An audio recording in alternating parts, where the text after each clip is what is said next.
Donc pour ceux qui ne me connaissent pas, je m'appelle Jessica, j'ai 36 ans, je suis éducatrice de formation, entre autres. On me demande souvent si moi-même je suis une artiste. Alors avec humour, j'aime répondre que non, mais j'ai fait de la danse africaine, j'ai fait un peu du bricolage, parce que je sais pas, je mets ça dans le domaine artistique, mais qu'en fait je suis déjà femme d'artiste, c'est tout un art. Et puis ensuite j'ajoute que je peins pas des tableaux, mais que moi je fais des enfants. Voilà. Alors en effet j'ai 3 garçons, avec Étienne, entre 8 et 1 an, et puis on est aussi famille d'accueil pour une petite fille qui a 7 ans. Voilà, il y a 12 ans, j'ai eu la grande joie d'épouser Étienne. D'abord il était architecte paysagiste, puis il est devenu artiste à plein temps, dans la peinture, la sculpture et les bijoux. Et depuis, c'est une vie pleine d'aventures que l'on vit. Et puis, en tout cas, je peux vous dire qu'on ne s'ennuie pas. Voilà. Ça, c'est fait pour ma présentation. Voilà. Certains d'entre vous, en fait, vous avez peut-être déjà entendu parler du livre qui s'appelle... c'est un best-seller, hein, Les hommes viennent de Mars, les femmes de Vénus. Alors moi, en fait, j'aime bien dire que je suis amoureuse d'un homme qui vient de Jupiter. Donc pour moi, c'est une planète encore inexplorée, incomprise et bien différente évidemment de Mars, qu'on essaye désespérément de comprendre, que déjà on a de la peine à parler bilingue, alors trilingue, vous imaginez comme c'est complexe. On pense et puis on sous-entend beaucoup de choses en fait, sous le terme d'être un artiste. Ça peut être positif, hein, comme étant un individu sensible à la beauté, un passionné dans des domaines touchant à l'art, mais ça peut aussi être négatif, comme étant un individu qui serait marginal, mis à part, et puis paresseux, ou encore dans la lune. Donc en fait, moi j'ai un peu potassé sur ce terme être artiste pour savoir si qu'on soit bien d'accord de qu'est-ce qu'on parle. Alors la super définition, entre autres, sur internet, c'est peut-être celle que j'ai retenue qui me plaît. Alors je vous lis, hein, parce qu'elle est longue. Je ne l'ai pas apprise par cœur. Un artiste est une personne faisant une œuvre, cultivant ou maîtrisant un art avec beaucoup d'habileté, un savoir et une technique, et dont on remarque entre autres la créativité, la poésie, son sens de la beauté et l'originalité de sa production, de ses actes, de ses gestes. Ses œuvres sont source d'émotions, de sentiments, de réflexion, de spiritualité. Donc c'est une définition pas chrétienne, hein, c'est bien. Être artiste, est artiste celui dont l'activité principale est source de revenus, est artiste celui dont l'activité principale est source de revenus est la production d'art. Voilà. Donc cette définition, en fait, je me suis dit qu'elle collait bien avec Étienne, aujourd'hui. Mais en fait, j'ajouterais à ça, avant d'aller plus loin, que Étienne, en fait, c'est avant tout un passionné. Donc, moi, je peux dire de lui que c'est un artiste passionné. On dit aussi que les artistes, actuellement, c'est les pasteurs des temps modernes. Donc, en fait, quand tu es pasteur, tu l'es le dimanche matin, mais c'est un peu un des métiers où tu l'es tout le temps, en fait. Donc, toute ta semaine, t'es pasteur. Faut que ta vie elle soit cohérente avec ce que tu dis. Sinon, en fait, c'est pas du vrai. Alors, en fait, avec Étienne, c'est pareil. Quand il quitte son atelier, il continue d'être un artiste. Quand il rentre à la maison et qu'on se retrouve le soir, c'est encore un artiste. Tout lui respire son côté artiste. Ça turbine dans sa tête, c'est coloré par ses dons, par ce qu'il est capable de faire. Tous ses sens sont en éveil et en fait, tout ce qui est autour de lui est source d'inspiration. Il n'y a que quand il dort, et encore, je pense qu'il y a ça turbine. Donc il est artiste juste dans ses gènes, ses cellules. Voilà, donc tout pourrait être une idée. Donc il disait avant Alain qu'il faut noter toutes ces idées, et ça n'arrête pas. Le dimanche matin, il y a les annonces occultes. Étienne, il n'écrit pas du tout les annonces. Il écrit tout ce qui passe dans sa tête. Parce que c'est là qu'en fait il se détend pendant les annonces, donc en fait on ne sait rien de ce qui va se passer à l'église, mais il y a plein d'idées qu'il faut téléphoner. Voilà. Donc cet après-midi, en fait, j'avais envie de partager avec vous quelques clés que j'ai pu expérimenter et puis qu'en fait j'ai pu prendre dans ma poche pour qu'on puisse avoir une vie, lui et moi, épanouis tous les deux. Et puis j'aimerais aussi vous dire que surtout, croyez pas que j'ai tout compris, c'est pas du tout ça.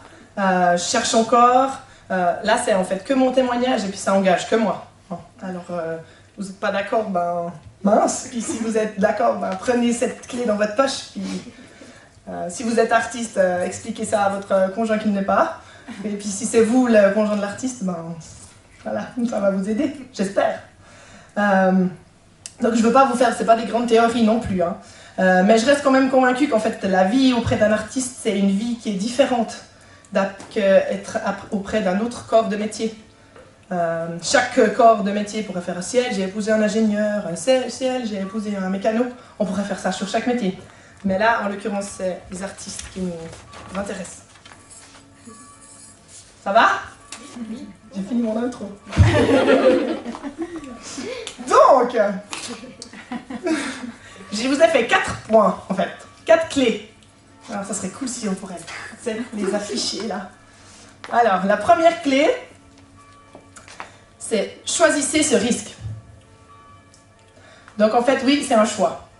Hein, on peut être sensible à l'art, mais en fait, c'est une autre étape que de vouloir et pouvoir vivre de son art. Alors, en Suisse, c'est possible parce que... mais en fait, c'est pas courant, plutôt. C'est parce qu'on est quand même dans un pays où on n'est pas en état de survie, on n'est pas en guerre, donc c'est un pays qui est bien pour ça, mais c'est pas courant. Et surtout, ça rentre pas dans la norme de ce que les gens pensent de la sécurité financière. Donc, en fait... vivre de son art, il n'y a rien qui est prévisible, ça vous le savez sûrement, hein, ni les ventes, ni les charges, il n'y a pas de salaire régulier à la fin du mois, pas de deuxième pilier automatique, pas de patron, pas d'horaire imposé, pas de 13e. Donc en fait c'est vraiment une vie différente de ce qu'on a avec les gens qui nous entourent. Et pour plein de bonnes raisons, parce que je pense que c'est important, là je vais mettre un petit verset biblique quand même, Romains 14, 23 qui dit que tout ce que vous faites, ça doit être le produit d'une conviction. Voilà, c'est mis. Donc pour plein de bonnes raisons, avec Étienne, on a choisi d'essayer de vivre de son art. Et jusqu'à maintenant, en fait, on n'est pas déçus. Alors il y a eu des années meilleures que d'autres. Hein, il y a des années où on paye des impôts, on est tout content. On doit être les seuls, la Suisse, à être super content de payer des impôts. Mais ça veut dire que si on paye des impôts, c'est qu'on a mieux gagné. Et il y a des années où on a 0 impôt. Ou même où ils devraient presque nous rendre de l'argent, tellement des fois c'est... Mais en fait, on aime cette liberté, justement, où on a du temps. On a, enfin, du temps. Il n'y a personne qui va nous voler notre temps, c'est nous qu'on choisit. On est libre dans les horaires, dans les vacances, et de pouvoir vivre cette dépendance avec Dieu, c'est quelque chose qui nous réjouit beaucoup. Se lâcher prise par rapport aux sous. Et en fait, le fait que ça soit un choix, fait qu'on ne subit pas ce qui nous arrive, mais on l'assume. Donc en fait, pour nous, on y a dû donner du sens, et c'est vrai qu'on voit vraiment Dieu à l'œuvre. Il est hyper fidèle, c'est hallucinant. Le fait d'avoir la foi en ce Dieu en qui rien n'est impossible, c'est une énorme force pour nous. De se dire juste, mais en lui, rien n'est impossible. Donc en fait, on peut tout espérer, tout imaginer. Il n'y a pas de limite. Nous, on se limite, mais lui, il n'y a pas de limite. Et en fait, c'est une force vraiment dans ces moments de peur, et ces moments de doute, hein, il y en a. Donc pour moi, tout ça, ça repose sur la confiance. Déjà, j'ai confiance en Étienne. Je sais que c'est un bosseur, un bâton, qu'il est connecté à Dieu, qu'il cherche la vérité. Mais j'ai aussi confiance en Dieu qui, lui, est fidèle, et il l'a promis, qu'il sera toujours là. Et puis quand c'est dur, puis que j'ai des doutes, ben, j'aime bien me rappeler en fait que ce dicton qui dit qu'il n'y a que les poissons morts qui suivent le courant. Je ne sais pas si vous connaissez ce dicton. Alors moi, en fait, je veux être une vivante, donc être vivante, c'est prendre des risques. Ça va? Donc, première clé, choisissez ce risque. C'est vraiment un choix. Et puis, je pense qu'il y a des étapes de notre vie où on est prêt, puis il y a des étapes où on n'est pas encore prêt. Puis c'est comme ça, c'est des saisons. Deuxième point, restez connectés. Alors, d'abord, émotionnellement, là je parle vraiment au niveau plus du couple, hein, très important de rester connecté émotionnellement. Souvent dans la vie de couple, si ça va pas, c'est pas forcément qu'on a 10 000 problèmes, c'est peut-être juste parce qu'on n'est plus connecté au niveau des émotions. On n'arrive plus à se comprendre, un parle au niveau de ses émotions qui montrent, l'autre parle de ses émotions profondes à l'intérieur, on n'arrive plus à se rejoindre. Et puis on entre dans des espèces de danse, on dit, où on tourne en boucle. Pour pouvoir rester connecté, ben, on a des petits tips, des petits gags. Se serrer chaque jour dans les bras. 20 secondes, on fait un hug, c'est de l'ocytocine qui est produite, c'est l'hormone du bien-être. Faites ça avec vos amis aussi, c'est génial. C'est-à-dire des mots tendres régulièrement. Hein, c'est pas juste au mariage qu'on dit je t'aime. Ouais, mais il le sait. Non, non, on le dit. Exprimer ses besoins précisément, ainsi que les émotions qu'on cache. Ça s'appelle les émotions primaires. Souvent, c'est au niveau plus théorique, il y a 3 expressions qu'on montre. C'est ou bien la colère, l'agressivité, ou bien on se fige, ou bien la fuite. Ça, c'est celle qu'on montre. Les enfants, c'est la même chose. Puis après, il y a les émotions en fait, qui sont primaires, c'est celles qui sont là. Et puis souvent, par notre manière de l'exprimer, soit l'agressivité, soit la fuite, soit on se fige, dessous, en fait, c'est souvent de la peur. C'est souvent des blessures, des anciennes blessures. Et en fait, plutôt parler de ces émotions-là, chercher ces émotions-là, valider les ressentis de l'autre, dire ouais, ça doit être dur pour toi. Des fois, Étienne, il rentre, alors après on rigole, mais je lui fais oh là là, oh. Un peu comme un enfant, mais c'est la même chose. Hein. Je dis pas que les artistes c'est des enfants, hein, j'ai pas dit ça. Mais au niveau émotionnel, on est tous pareils. Hein. Donc ouais, enfin. Plutôt de dire, oh, mais purée, hein, quand même. Non, on dira, ah, ouais, je comprends, ouais, oh, ça doit être dur. Ah, en fait, t'as peur, ou c'est dur pour toi d'avoir vendu tous ces tableaux. Alors oui, il y a de la joie, mais en même temps, c'est une partie de lui qui est partie. Parler en jeu, très important de toujours parler en jeu. Ne pas couper la relation, s'ouvrir et se rendre disponible. Juste faire comprendre à l'autre qu'en fait, on est disponible. Ça ne veut pas dire qu'on est disponible en temps, mais qu'il peut compter sur nous. C'est pas que c'est un poids pour nous. Étienne n'est pas un poids pour moi dans son travail d'artiste où c'est un peu cyclique, ou des jours qui vont bien. C'est pas un poids, non, ben, c'est comme ça, et puis moi je suis là.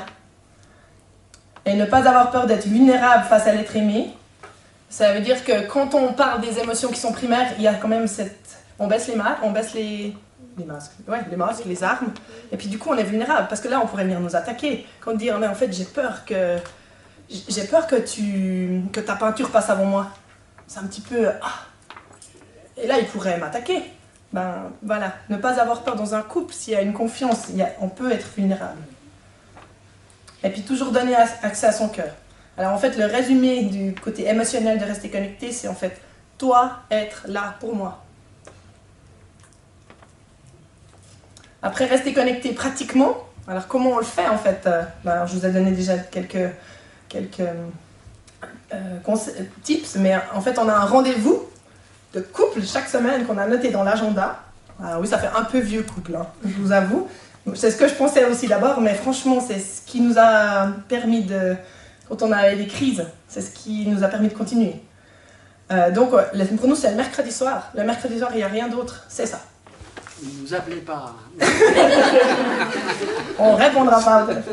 Ça arrive que de temps en temps on a un autre truc, mais non. Enfin, c'est comme ça.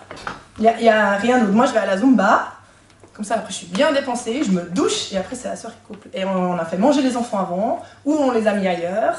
Et on mange que le fait que je suis un soutien à Étienne, je me permets pas de faire d'autres activités ou comment je m'épanouis moi du coup là-dedans. Ben, ouais, en fait, du coup, je fais plein de choses, moi. Enfin, je pense qu'au tout début de notre mariage, parce que justement, j'avais fait de la danse africaine, j'avais quand même de la comédie musicale, j'avais une soif d'être sur scène, ou je sais pas, oui, je pense que j'ai quelque chose en moi.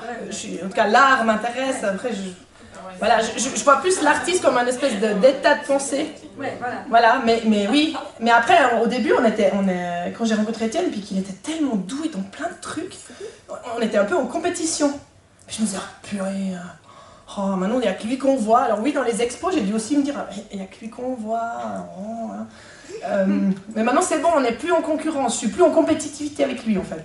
Parce que, bon, aussi qu'on a vu, Étienne aime dire que derrière chaque grand homme, il y a une grande femme. Alors ça vient m'aider. Puis j'aime bien être dans l'ombre finalement, mais en même temps, je suis douée dans d'autres domaines. Que là, Étienne, il est une aide pour moi. Puis c'est parce qu'ils vont son art, et puis qu'il est doué là-dedans, et puis qu'on ramène quelques sous, que moi, du coup, je peux faire mes autres formations.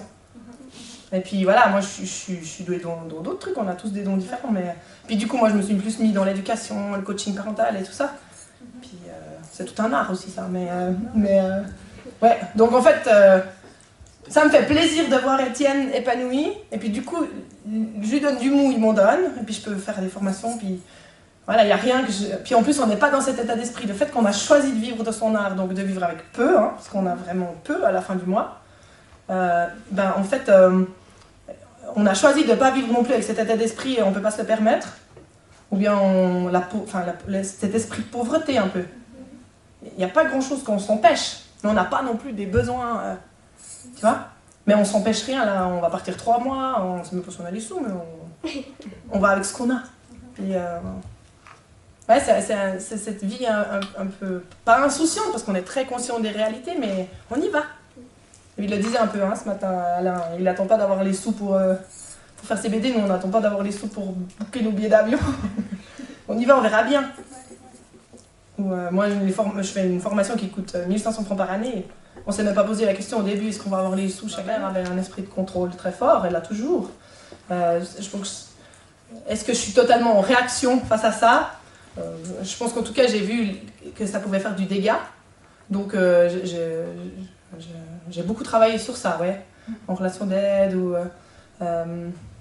Après, je pense que le lâcher-prise, ça c'est le combat d'une vie. Et je pense que nous, surtout les femmes, on est défiées là-dedans, dans le lâcher-prise. Hein, parce que